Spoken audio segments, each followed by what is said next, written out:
You watching this video right now, I guarantee that in some period of your life, you've picked up something off the ground that had so much value, but because you had no understanding of that value, you threw it away. And now you're sitting here, regretting it for the rest of your life, even though y'all don't know what the hell I'm talking about. So let me explain it to you. Punishing Gray Raven, a gacha game to have arguably the greatest combat system in gacha gaming history, a true hidden gem in the gacha gaming space. A gacha game that has been shunned by almost everyone. Honestly, it just makes me so mad that this game doesn't get the same amount of love that all the other games get. But hopefully after this video, all that changes. My name is Yuxis, and I believe it's time that we give a gacha reality check to Punishing Gray Raven.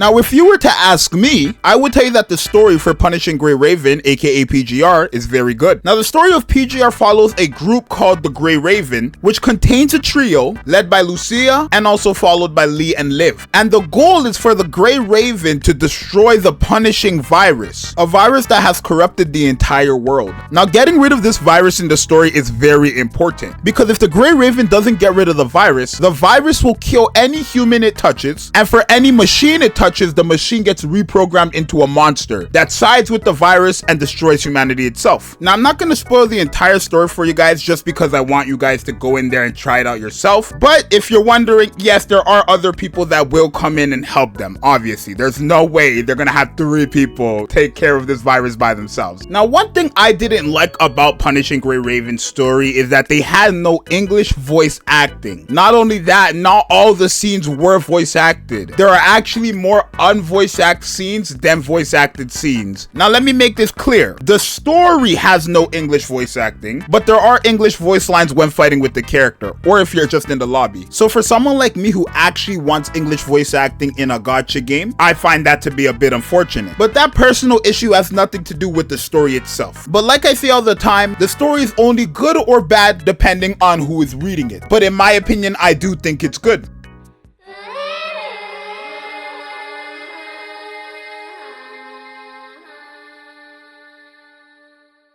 Now, I do believe that Punishing Gray Raven has a very generous gacha system, but it really depends on what the current event is in Punishing Gray Raven. Allow me to explain. Now, you have 4 different banners in Punishing Gray Raven. You have your event guaranteed banner, your base guaranteed banner, your target uniframe banner, and your cub banner. Now, all 4 banners do have a pity system, but when it comes to the event guaranteed banner, the pity system changes depending on what is currently happening in PGR. So for example, if Punishing Gray Raven added a brand new 6-star character into the game, then after 60 pulls on that banner, you would be guaranteed that 6-star character, and only that 6-star character, no matter how many times you summon. But if PGR has an event with no new 6-star characters, then they would have you choose 1 out of 3 old past banner characters to pull for. The difference is, rather than it being 100% like the new 6-star character, it's only a 70% chance of getting one of the selected characters, meaning you have a 70% chance to pull the selected 6-star, or a 30% chance to pull anybody else that is considered a S-rank 6-star on that banner. So there is pity, it's just that for the most part, the pity is guaranteed a S-rank character rather than a specific character. So my only advice to any of you guys who decide to play, summon for the brand new character when they come out, because that's the only chance you're gonna have at getting them 100%. Now when it comes to the weapon, the uniframe, and the cub banner, it's all 80%. It's kind of the same as the regular event banner where you have to select whatever you're trying to go for, but the difference is for all these things you only have an 80% chance of pulling it, meaning there's a 20% chance of pulling anything else that is not what you selected. So even though the percentage is quite high, there's still no guaranteed at getting the weapon, the cub, or the uniframe of your choice. The pity is actually different for the weapon, the uniframe, and the cub as well. For the weapon, it's only 30 pulls to guarantee the 6-star weapon. For the uniframe, it's only 10 pulls to guarantee the S-rank character. And then for the cub, it's only 20 pulls to guarantee the S-rank cub. So the pity for the cub, uniframe, and weapon are very, very low, which I personally believe it's only like that because there isn't a guaranteed for the cub, weapon, or uniframe of your choice. Now for anybody wondering, cubs are pets that characters get when they release, and uniframes are basically just different types of playable characters. They do something different, but the story actually explains it, so I don't want to spoil it for you guys. Overall, I do think the gacha system is very generous, right? When you look at it, they have low pity, but the only problem for me is that it's not guaranteed the weapon, character, cub, or uniframe of your choice majority of the time.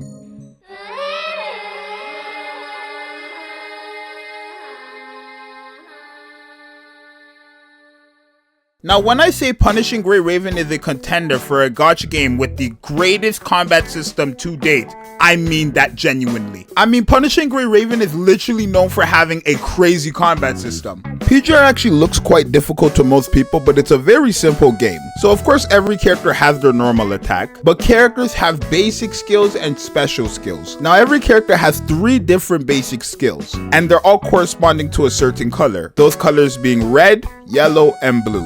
Of course, every skill does something different, but when fighting in battle, these skills are actually shown as orbs that you're trying to basically match and get a total of 3, so that you can dish out the highest damage output of said skill. So for example, if I was to use 1 yellow orb, then I would do that yellow skill's weakest ability. But if there were 3 yellow orbs together and I used the yellow orb, then I would be dishing out its highest damage potential. So when fighting, you're always trying to basically get the highest damage output. PGR also has special skills, which is different for everyone, but ultimately it's just QTEs and your ultimate move. Now, like every review, I'm going to show you guys a little demo video of some gameplay just so that you could see if this is something you want to get into. I'm actually going to show you guys 2 different gameplays, 20 seconds of my own for the people who want to see the simple light of the game, and then 20 seconds of advanced gameplay for the skill heads.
So that right there was the gameplay for simple and advanced players, or people who want to become simple or advanced players. You guys definitely let me know down below in the comments what you think about the gameplay, but I personally do think PGR has one of the best combat sequences in gacha gaming history.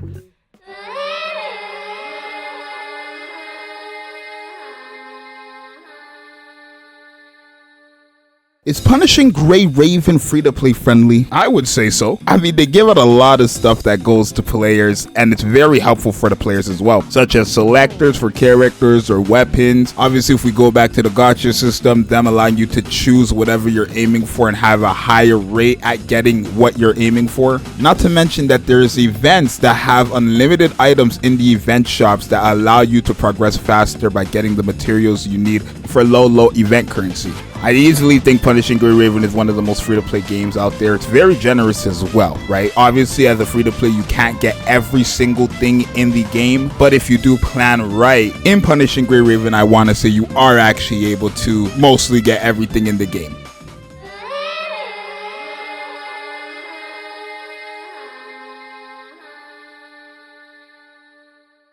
Now, besides the event, when it comes to the late game for Punishing Gray Raven, it's very simple. You have 3. You have Warzone, Phantom Pain Cage, and Norman Revival Plan. Warzone is a mode where you basically go up against other online players and try to get a higher score than them when fighting enemies or bosses. Phantom Pain Cage is just fighting bosses, but you're trying to get as high of a score as possible for better rewards. For Norman Revival, you will actually be fighting it on easy or hard mode. It's quite important for leveling up your cubs, or at least getting the materials to level up your cubs. You also do get currency from this game mode, such as every other game mode, so it does make sense to do it. And you also are able to actually get cub summoning currency from this game mode, which you can't get from other game modes. So it is quite important to do this since you do want to have a cub when playing PGR. I do want to note that a lot of the things in Punishing Gray Raven do unlock later on based on your level. I think around level 50 and stuff, that's when you finally have access to everything. So it is going to be a grind at first, but once you get to level 50, then you have basically reached endgame.